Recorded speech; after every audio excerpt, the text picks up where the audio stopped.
तो जिंदगी आखिर ये है क्या? तमाम जानदार चीजें, हम, पौधे, जानवर, हम सब किस चीज से बने हैं? चलें, आज इसी सबसे बड़े राज को समझने के लिए एक सफर पर निकलते हैं। ये कहानी शुरू होती है एक बहुत ही सादा सी इत्तफाकी दरियाफ्त से। एक ऐसी दरियाफ्त जिसने साइंस की दुनिया को हमेशा के लिए बदल कर रख दिया। जरा तसव्वुर कीजिए, साल है 1665। रॉबर्ट हुक नामी एक साइंसदान अपनी खुद बनाई हुई एक सादा सी खुर्दबीन से कॉर्क के एक बारीक से टुकड़े को देख रहा है, और उसे जो नजर आता है वो उसे हैरान कर देता है। शहद के छत्ते जैसे छोटे छोटे खाली कमरों का एक पूरा जाल। ये बस एक इत्तेफाकिया मुशाहिदा था, लेकिन उसे क्या मालूम था कि वो हयातियात की दुनिया में एक बिल्कुल नया दरवाजा खोलने वाला है। हुक ने इन छोटे छोटे खानों को सेल का नाम दिया। क्यों? क्योंकि यह लातिनी लफ्ज सेला से निकला था, जिसका मतलब है एक छोटा सा कमरा। है ना, कितना सादा सा नाम, लेकिन यही वो नाम है जो आज पूरी बायोलॉजी की बुनियाद है। असल में ये वो लम्हा था जब इंसान को पहली बार पता चला कि जिंदगी बड़ी बड़ी चीजों से नहीं, बल्कि इन्हीं छोटी छोटी इकाइयों से मिलकर बनती है। अच्छा, हुक की ये दरियाफ्त तो बस कहानी की शुरुआत थी।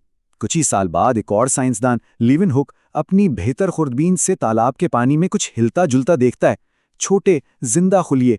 फिर कहानी को तकरीबन 2 सदियां लगी आगे बढ़ने में, जब श्लाइडन और श्वान ने मिलकर यह ऐलान किया कि भाई तमाम पौधे और जानवर इन्हीं खुलियों से बने। और आखिर में विर्चो ने आकर इस कहानी का सबसे अहम टुकड़ा जोड़ा कि हर नया खुलिया हमेशा पहले से मौजूद किसी खुलिये से ही पैदा होता है। लेकिन एक मिनट, हुक ने जो देखा था वो तो कॉर्क के बेजान खलिये थे। तो यहां से एक बहुत बड़ा सवाल पैदा हुआ।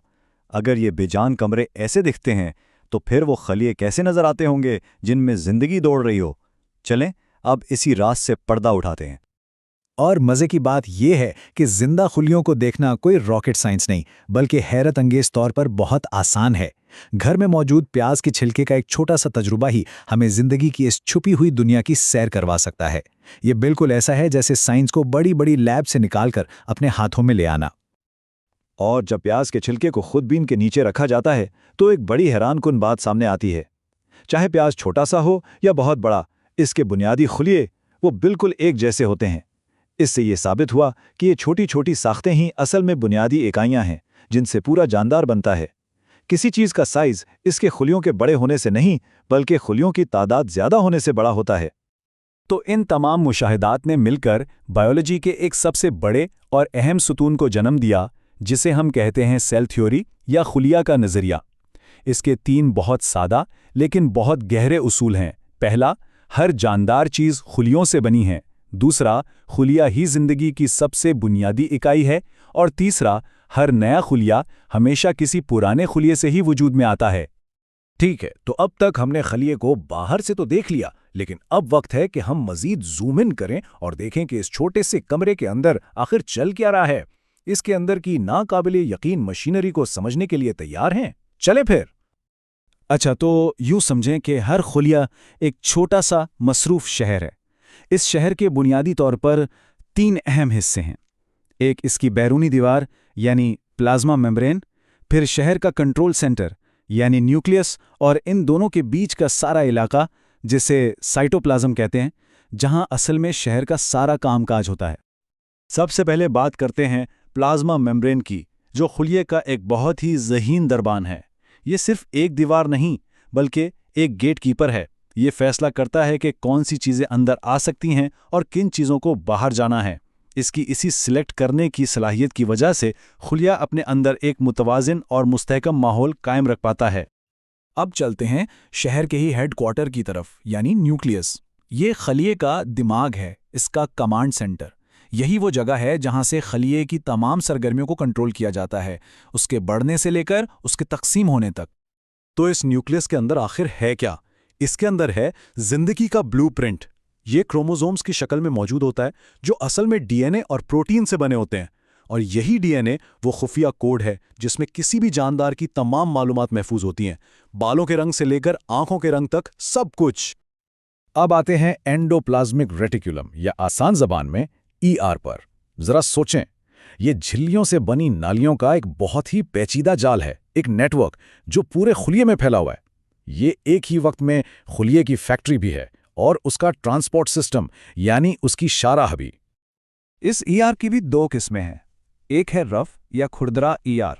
इसे खुरदरा इसलिए कहते हैं क्योंकि इसकी सतह पर छोटे छोटे दाने यानी राइबोसोम्स चिपके होते हैं और इसका काम है प्रोटीन बनाना। और दूसरा है हमवार ईआर। इसका काम है चिकनाई यानी लिपिड्स बनाना और साथ ही खुलिये में मौजूद जहरीले मादों को साफ करने में मदद देना। अब मिलते हैं खलिए के एनर्जी जनरेटर से। इसका नाम है माइटोकॉन्ड्रिया, लेकिन इसका मशहूर नाम है खलिए का पावर हाउस। और यकीन करें, ये नाम इस पर बिल्कुल फिट बैठता है। माइटोकॉन्ड्रिया का काम है हमारे खाने को तवानाई में बदलना। ये तवानाई एक खास मॉलिक्यूल की शक्ल में होती है जिससे एटीपी कहते हैं, और ये एटीपी दरअसल खुलिए की एनर्जी करेंसी है। खुलिए को कोई भी काम करना हो, उसे यही करेंसी खर्च करनी पड़ती है। और सबसे दिलचस्प बात पता है क्या है? माइटोकॉन्ड्रिया का अपना अलग डीएनए और राइबोसोम्स होते हैं। आप देखें, हर मसरूफ शहर को साफ सुथरा रखने के लिए एक सफाई के निज़ाम की ज़रूरत होती है। खुलिया भी इससे मुख्तलिफ नहीं। खुलिया की सफाई का काम करते हैं लाइसोसोम्स, जो हर चीज़ को साफ सुथरा और ठिकाने लगाने का काम करते हैं। ये लाइसोसोम्स असल में बहुत ताकतवर हाज़म एंजाइम से भरे हुए छोटे छोटे थैले हैं। ये खुलिये में दाखिल होने वाले बेकार मवाद को या पुराने नाकारा हिस्सों को तोड़कर ख़त्म कर देते हैं। लेकिन इनका एक बहुत ड्रामेटिक नाम भी है, खुदकश बैग। वो इसलिए क्योंकि अगर खुलिया खुद बुरी तरह ख़राब हो जाए या ज़ख्मी हो जाए तो ये लाइसोसोम्स फट जाते हैं और अपने ही खुलिये को ख़त्म कर लेते हैं। तो हमने एक खुलिये के अंदर की दुनिया तो देख ली, लेकिन हकीकत यह है कि तमाम खुलिये एक जैसे नहीं होते। तो अब ज़रा इस बात पर ध्यान देते हैं कि ज़िंदगी ने एक ही बुनियादी ब्लूप्रिंट से कितने अलग-अलग और शानदार डिज़ाइन बनाए हैं। खिलियों की दुनिया में आप कह सकते हैं कि दो बड़ी सल्तनतें हैं, प्रोकैरियोटिक और यूकैरियोटिक। प्रोकैरियोटिक खिलिये बहुत सादा और कदीम हैं, जैसे कि बैक्टीरिया। इनमें कोई वाज़ेह झिल्ली वाला न्यूक्लियस नहीं होता। दूसरी तरफ हैं यूकैरियोटिक खिलिये, जो ज़्यादा बड़े, जदीद और पेचीदा हैं। इनमें एक मुनज़्ज़म न्यूक्लियस और बाकी तमाम हिस्से होते हैं जो हमने अभी देखे। पौधे, जानवर और खुद हम इंसान सब यूकैरियोटिक खिलियों से बने हैं। और यूकैरियोटिक की दुनिया के अंदर भी बहुत वैरायटी है। सबसे बड़ी मिसाल पौधों और जानवरों के खुलियों की है। पौधों के खुलियों में 3 खास चीज़ें होती हैं जो जानवरों के खुलियों में नहीं होती। एक तो उनके बाहर एक सख्त सेल वॉल होती है जो उन्हें मजबूती और सहारा देती है। फिर उनमें प्लास्टिड्स जैसे क्लोरोप्लास्ट होते हैं जो सूरज की रोशनी से उनके लिए खाना बनाते हैं। और आखिर में एक बहुत बड़ा मरकजी वैक्यूल होता है जो उन्हें सख्त रखने में मदद देता है। अच्छा, तो ये सारी पेचीदा मशीनें तो ठीक हैं, लेकिन ये अपनी नकल कैसे तैयार करती हैं? ये कैसे मुमकिन है कि एक खलिये से पूरा का पूरा जानदार बन जाए? ये ज़िंदगी के तसलसल का सवाल है और इसका जवाब छुपा है खलिये की तकसीम यानी सेल डिवीजन में। खलियों की तकसीम के 2 बड़े तरीके हैं। एक है माइटोसिस। ये हमारे जिस्म में नशोनुमा और मरम्मत के लिए होता है, यानी जिस्म का बढ़ना, जख्मों का भरना, ये सब माइटोसिस से होता है। इसमें एक खलिया तकसीम होकर बिल्कुल अपने जैसे 2 नए खलिये बनाता है। दूसरा तरीका है मियोसिस। ये सिर्फ तौलीदी खलिये यानी गैमीट्स बनाने के लिए होता है। इसमें एक खलिया 4 नए खलियों में तकसीम होता है और हर नए खलिये में क्रोमोसोम्स की तादाद असल खलिये से आधी रह जाती है। और यहाँ आके हम एक बहुत ही बड़े बुनियादी सवाल के सामने खड़े हो जाते हैं। हमने ये तो जान लिया कि हर खुलिया पहले से मौजूद किसी खुलिये से ही आता है, तो फिर इस सैयारे पर जिंदगी की ये कहानी शुरू कैसी हुई? वो सबसे पहला खुलिया, वो अकेला तन्हा खुलिया आखिर कहाँ से आया? ये एक ऐसा सवाल है जो हमें बायोलॉजी की सरहदों से भी कहीं आगे खुद जिंदगी के आगाज के सबसे बड़े राज की तरफ ले जाता है।